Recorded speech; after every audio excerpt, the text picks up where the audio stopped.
Previous class we were discussing about the concept of eddies and how eddies transport additional momentum and heat in turbulent flow. So, whenever there is turbulent flow, the small packets of fluids, otherwise known as eddies, they automatically form in the moving fluid. These eddies transport from one point to the other, carrying with them additional momentum and energy. So, they are the reason why we encounter more heat transfer, higher values of heat transfer and momentum transfer in turbulent flow. We have also discussed that how the growth of the boundary layer, which was really continuous and slow, the rate of growth of boundary layer was slow for the case of laminar flow, it suddenly starts to increase at a rapid rate. So, there is no clear demarcation about where laminar flow ends and turbulent flow begins, but just for convenience we assign a specific value of axial Reynolds number to the flow. So, when the Reynolds number is 5 into 10 to the power 5 and we define this Reynolds number through the use of x, that is the axial length in the length scale of Reynolds number. So, the Reynolds number defined for flow over a flat plate is x v rho by mu, where x is the axial length. So, of course, as I move along the plate, the value of x increases, the value of Reynolds number also increases, and therefore, there would be a transition number assigned as 5 into 10 to the power 5, beyond which it is assumed that the flow is entirely turbulent. So, based on this and based on the concept of eddies, there are two terms which we have discussed in the last class: eddy diffusivity and eddy thermal conductivity. Now, both these terms are to be evaluated experimentally, because there are a lot of theory which have been proposed to estimate the value of these eddies, the eddy diffusivities. However, a clear cut expression for these eddies is yet to be universally accepted. So, people are using different ways, different techniques to decide about what would be the momentum transfer in laminar flow as well as in turbulent flow, and what would be the value of heat transfer. And the parameter of interest in convective heat transfer, as I have discussed before as well, is the heat transfer coefficient denoted by H, or the dimensionless form of this dimensionless number involving H, which is known as the Nusselt number. So, the entire study of convective heat transfer is to obtain the right expression for the Nusselt number for a variety of flow conditions. So, similarly, for the case of momentum transfer, the engineering parameter of interest is Cf, or the friction coefficient. So, this Cf, the expression for Cf in laminar flow is known to us. We have already derived that. What would be the value of what would be the expression for Cf in laminar flow? But the question still remains is, how do we extend this expression for Cf in turbulent flow, and is there a way through which, once I know the expression for Cf, the expression for Nusselt number can be automatically deduced, automatically obtained from the known expression of Cf. In other words, we are trying to see that if there exists a similarity between momentum transfer, or Cf, and heat transfer, that is Nusselt number. So, the relation between Cf and Nusselt number, and under what condition this relation of equivalence between Cf and Nusselt number can be used, is going to be the topic of this class and 2 or 3 subsequent classes. Because what I have told you earlier is that the heat transfer is coupled to momentum transfer, but momentum transfer is not coupled to heat transfer, provided the thermophysical properties do not vary, do not change. So, we can solve the fluid mechanics part of it, fluid mechanics part of the transport phenomena independent of heat transfer. So, but the heat transfer part cannot be solved without solving the momentum transfer part. So, our energy is therefore directed to solve the problem which is simpler of these two, that is the momentum transfer and momentum transfer in turbulent flow. I will not discuss about the technique or the method that was used to obtain an expression for CF. You probably have read it in your fluid mechanics class. If you haven't, there is an excellent treatment of turbulent flow expression for CF in the textbook by fluid mechanics by Fox and McDonald.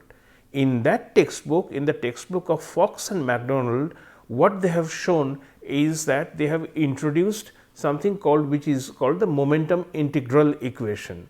So, using this where the integral equation means it is going to look at the phenomena over a certain wavelength, and therefore, any quantities that are obtained out of the solution of that equation, the momentum integral, the integral equations are not point values, but they are length averaged values.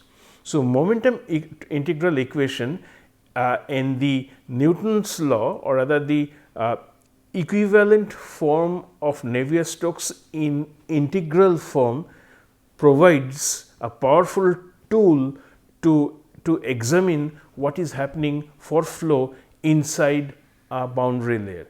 Now, this momentum integral equation is not only there is no restriction that it is to be used for laminar flow only, whereas for the case of Navier-Stokes equation that you are aware of, it is valid only for laminar flow. Whenever there is turbulence present in the system, the additional terms would appear to account for the enhanced momentum transfer, and those additional terms collectively are known as Reynolds stresses. So, the Navier-Stokes equation as such is not valid for turbulent flow. In these Reynolds stresses, as I have told you in previous classes, they are extremely difficult to evaluate, extremely difficult to get a specific value. So, therefore, the momentum integral equation, since it is not limited to laminar flow only, gives us a way to address turbulent flow inside the boundary layer. This integral equation, and another advantage of this is the solution of this momentum integral equation for especially for Newtonian fluids would give rise to an ordinary differential equation, which can simply be integrated to obtain the parameter of interest, which is delta, the thickness of the boundary layer, as a function of Reynolds number. The same way it was done for the case of laminar flow. And once you have delta, then it is also possible to obtain the expression of CF, but in there we have to invoke the Blasius friction factor, or in other words the F that you see in Moody's diagram of friction factor versus Reynolds number. So, with the knowledge of friction F versus Reynolds number as is given in Moody diagram, and through the use of momentum integral equation, it is possible to obtain an expression for CF in turbulent flow.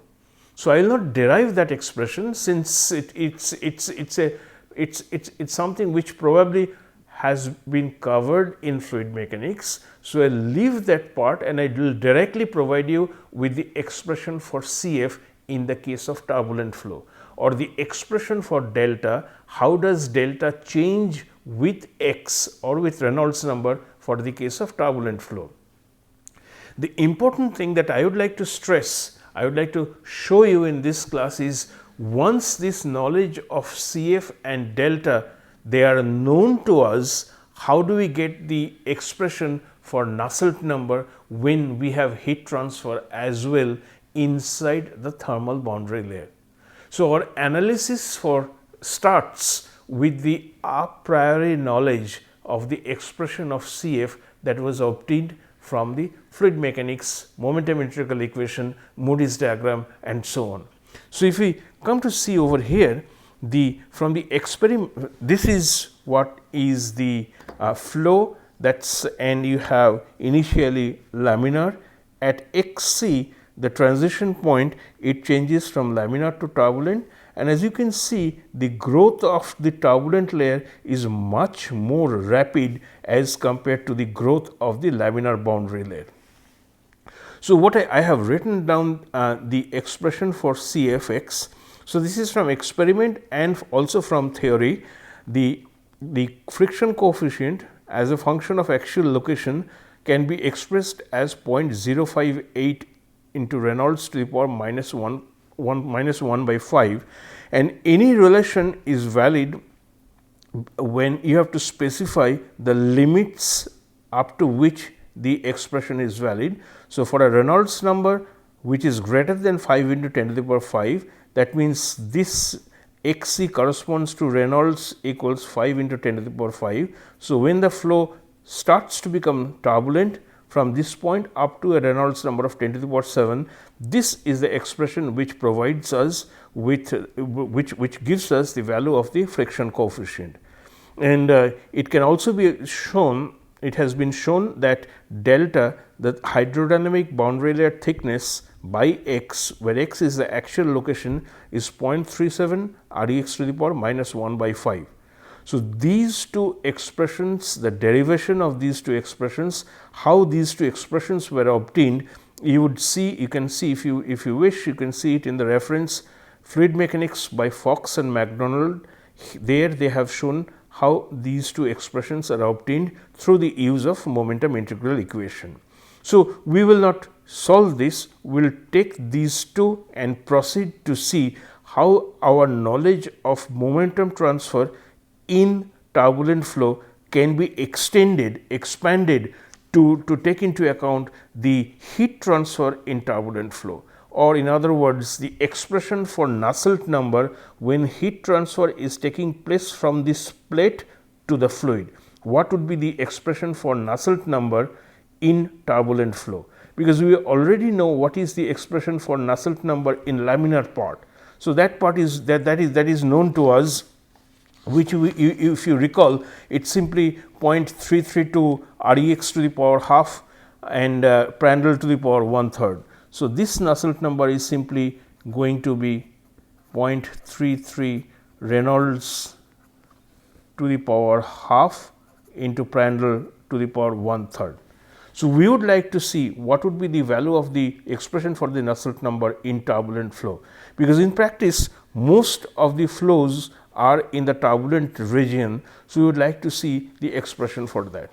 In order to do that, I start with writing the continuity equation, which is a statement of the conservation of mass, and the momentum equation. For flow inside the boundary layer, I do not I neglect the diffusive transport of x momentum in the x direction. So, this is the x component of the momentum equation in through the use of the standard boundary layer approximations that I have introduced previously. So, when you add to this the energy equation, what you get is this, and we understand from our previous discussion that the momentum, that the thermal transport in the x direction by diffusion, by conduction, is small as compared to the transport of heat in the y direction, because of the small length scale, that is the boundary layer thickness, which is associated in the y direction. This is the viscous heat dissipation, and for most of the practical cases, most of the cases that we encounter, the viscous dissipation is small and can be set equal to 0. This is the heat which is generated by joule heating or by nuclear sources and so on. So, let us assume that this is also not present in this particular system. So, the energy equation for flow and heat transfer inside a boundary layer can simply be written as alpha times delta T by del y square, and I call this as equation 3.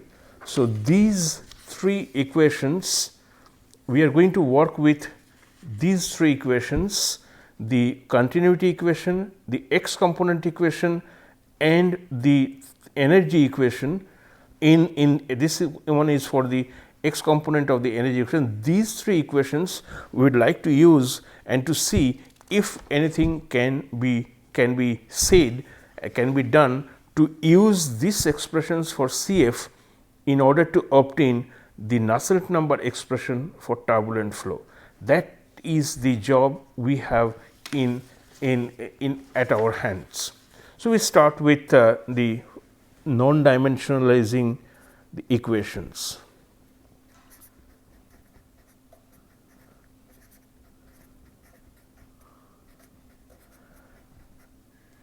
So, if I non-dimensionalize these equations, it would give us something like the similarity of the transport processes, and this similarity of the transport processes are going to be valid for certain conditions. So, we have to identify that what are the conditions that one needs to check before they can use this similarity between momentum transfer and heat transfer. Now, whenever you try to do something, an exercise like that, the first thing one should do is to non-dimensionalize the equations. The advantage of non-dimensionalizing any governing equation is that at times you would see the automatic emergence of certain dimensionless groups, which would give you a clearer picture of the transport which is taking place inside the system. So, a governing equation, differential equation being, when you non-dimensionalize, you should see the important dimensionless parameters automatically coming out of the equation, which would let you compare two systems, two completely different systems, as long as their dimensionless equations are identical, and they become identical when the similarity parameters that you get out of these equations, they are equal. In simpler terms, if you have Reynolds number to be equal to 5000, you know what is the flow condition that exists inside the boundary layer. So, it does not matter whether you have flow of air or flow of water or flow of glycerin over a flat plate, which is giving rise to this Reynolds number, to this specific value of Reynolds number. If this specific value of Reynolds number is identical, then you can get a dimensionless solution. You can get a solution of the dimensionless film thickness or the friction coefficient, which can be compared for flow between three dissimilar fluids. So, the behavior of the flow or behavior of heat transfer inside the boundary layer will be identical if the Reynolds number is the same. If the Reynolds number is the same, the behavior of the flow would be the same. But would I need to specify some other dimensionless groups or some other conditions such that I can say it is not only the flow, the heat transfer would also be the same. So, that is what we are trying to do. So, the first step of doing that is non-dimensionalizing the governing equations and see what or which groups come out of that automatically.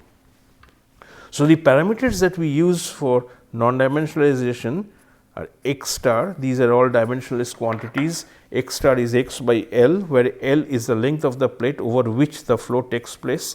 Y star is y by L. U star is u by v. This is the x component of velocity. The y component of velocity is similarly this is the approach velocity. The T star, the dimensionless temperature, is defined as T minus Ts, where Ts is the temperature of the solid surface, the plate, and T infinity, which is the temperature at a point far from the plate in the y direction, in the upward direction, minus Ts. So, these are the parameters which are defined in this. So, when you do that, something interesting happens, and I am going to write what in this is, first I would write what is going to be the governing equation.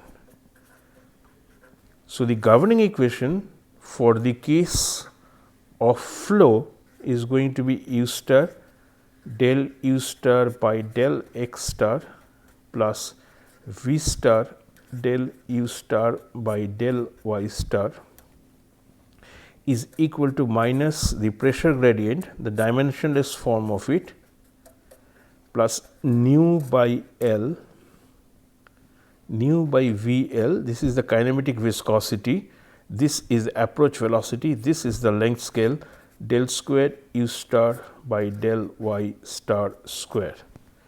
And this is for the momentum equation, x component of the momentum equation. And if I write the energy equation, it would be u star del t star by del x star plus v star del t star by del y star is equal to alpha by v times L. This alpha is the thermal diffusivity, which is k by rho Cp del 2 t star by del y star square. You can do this non-dimensionalization yourself and find and see this is what you are getting. The important part of this all these are dimensionless. So, if all these u star, x star, del y star, dp p star, x star, everything is dimensionless, then this also must be a dimensionless parameter. And if you look closely, this is kinematic viscosity. So, this is mu by rho. So, when rho comes over here, you have rho V L by mu. So, this is nothing but 1 by Reynolds number, right. So, this has to be 1 by Reynolds number based on the entire length of the plate. So, non-dimensionalizing the equation automatically projects a similarity parameter, which that we know from our experience, from our knowledge, a priori knowledge, that it has to be Reynolds number. Now, let us look at this combination of physical properties, geometrical properties and operational parameter. This one, this is k by rho Cp. So, what you have is then k by rho Cp, and here you have V and L. Okay. So, what you do is you take mu over here, and what you then get is, or rather what you get here is, if you combine these together, this is simply going to be 1 by REL times PR, because 1 by REL, as I know from here, is going to be VL by nu, and Prandtl number is Cp mu by k. So, this nu is simply mu by k. So, mu and mu will cancel, and what you have there is in alpha by VL. So, this is the similarity parameter for heat transfer is Reynolds number as well as Prandtl number. That is what it should be, because Prandtl number is Cp mu by k. So, this is heat transfer. So, heat transfer should always contain Cp, k, etc. And since this is heat transfer and we also have convective fluid flow present in the system, so this has to be governed by Reynolds number as well. So, if I write the similarity parameter over here,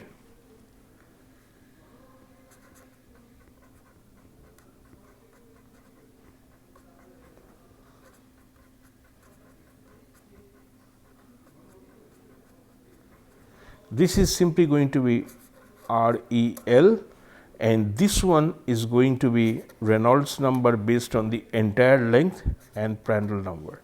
So, these two are the similarity parameters, one for momentum transfer, the other for heat transfer. Now, let us look at what is going to be the boundary conditions.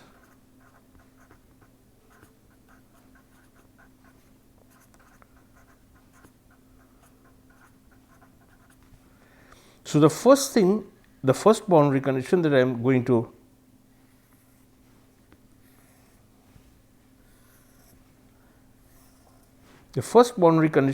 is at the wall.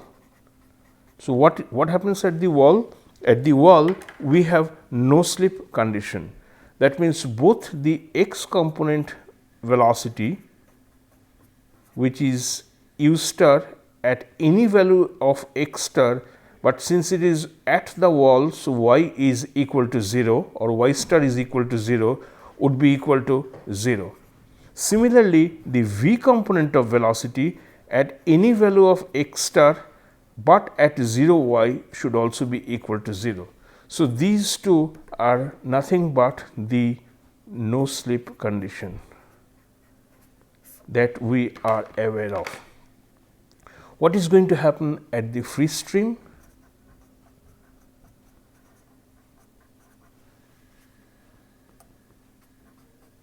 At the free stream, that means the value of u star for any value of x star, but at y equal to infinity, which is simply going to be u infinity by v, u infinity at this value of x star. Now, if you see this, the velocity with which it approaches the solid plate is v, and the constant velocity outside of the boundary layer is denoted by u infinity. Okay. So, if it is a curved plate, then then v infinity and u infinity will differ in values, but for flow over a flat plate, this v is equal to u infinity. This is true only when you have flow over a flat plate. Had this been a curved plate, this would not be true. Therefore, in order to keep the generality of the solution, I have written it as u star, which is defined as u star at infinite value of y. That means u star when y is somewhere over here, it's simply going to be u infinity by v, but we understand that for a flat plate, this u infinity by v is going to be equal to 1. So, this is equal to 1 for the case of flat plate, but the general solution, general boundary condition at the free stream is u star at y star equal to infinity is this. Similarly, let us try to see what is going to be the condition T star at x star and 0. Okay. Remember that T star is defined as T minus Ts by T infinity minus Ts. So, when y is equal to 0, this T would simply be equal to Ts. So, this is going to be equal to 0. And what happens at the free stream? So, value of T star at any x star, but at infinite distance from the wall, from the plate, then at that point T simply becomes equal to T infinity. So, the temperature of the fluid flowing over a flat plate at a point far from the plate, that means y equal, mathematically speaking, y equals infinity, this T is simply going to be equal to T infinity, and I am going to have this to be equal to 1. So, if you realize, if you understand these cases, then the governing equation, the similarity parameter, and the boundary conditions. So, this would give us the starting point to ensure or to derive when and how the momentum transfer part of it is going to be similar to that of the heat transfer. So, let us talk something about the governing equations, the dimensionless forms, and the boundary conditions. Now, these two equations, one governing momentum transfer and one governing heat transfer, they would be identical provided these two are equal. So, if your Reynolds number are same and Prandtl number is equal to 1, then in dimensionless form there is no difference between equation 1 and equation 2. I would repeat once again, if the Reynolds number values are same for the case of for the case of momentum transfer and for the case of heat transfer, and if in addition Prandtl number is equal to 1, then these two equations become identical. In one case we are talking about velocity, x component of velocity, in the other case we are talking about the temperature, the dimensionless temperature.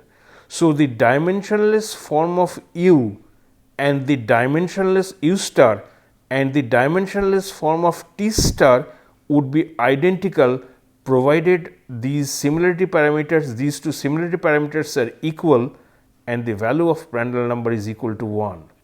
And if in addition, when you look at the boundary conditions, if in addition the flow is taking place over a flat plate such that u star at x star and y star equals infinity, if this is on a flat plate, then this boundary condition and this boundary condition would be identical.